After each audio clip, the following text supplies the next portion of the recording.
เฮาก็สิได้เมื่อเสียนเครื่องมาแล้วเนาะเฮาสิได้ลงมืออันดับแรก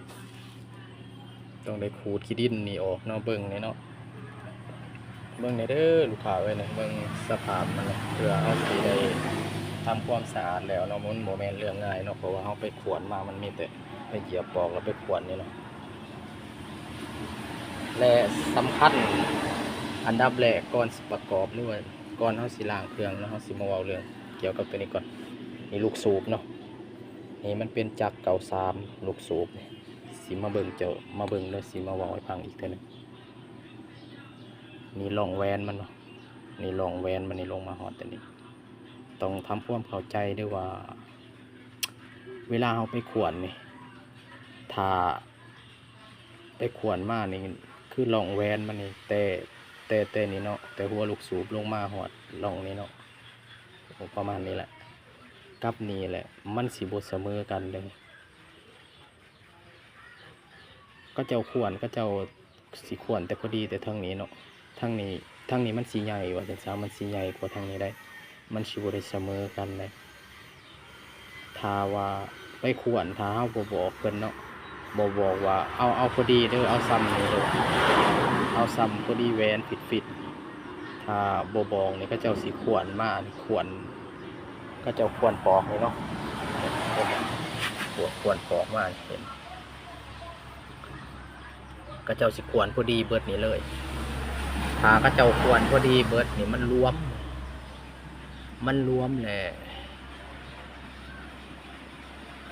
แวนเฮามันสิห่างบาดนี้เด้อเบิ่งประมาณนี้แหละนี่ถ้านี่ก็สั่งมาให้พอดีปรับเลยเนาะให้แวนมันฟิตนี่เห็นบ่นี่มองหู้ล่องแวนนี่มอง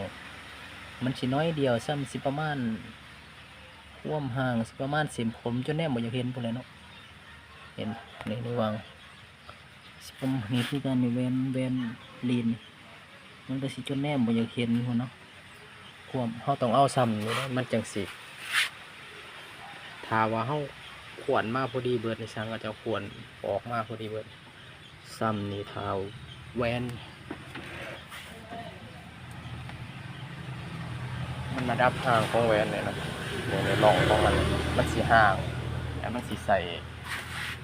มันบ่อยากขับปานใดเนาะใส่งานมันบ่ฟิตปานแรงอัดมันก็สิบ่ดีปานใดว่าซั่นซะมาเว้าเรื่องนี่เวลาเฮาลองที่ลูกสูบนี่เด้อเอาลอง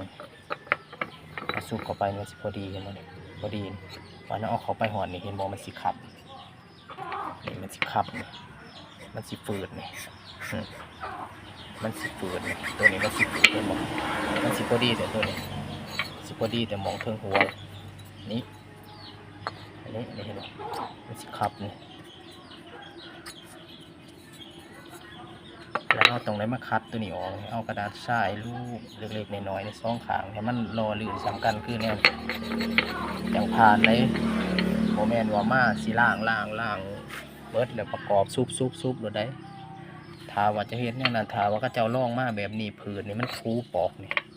มันทูปอกนี่สิทูไปทูมานี่มันแหนนแนวนี้เนาะมันทูไปทูมานี่ปอกเข้าบานมีซิติดได้หรือว่าโบบาดกะมันทูปอกให้จอยแล้วแวนมันก็จอยลงว่าแวนมันบ่จอยแต่ว่าปอกมันจอยแวนมันก็ห่างออกมันก็เป็นโหลดรวมได้นี่เด้อ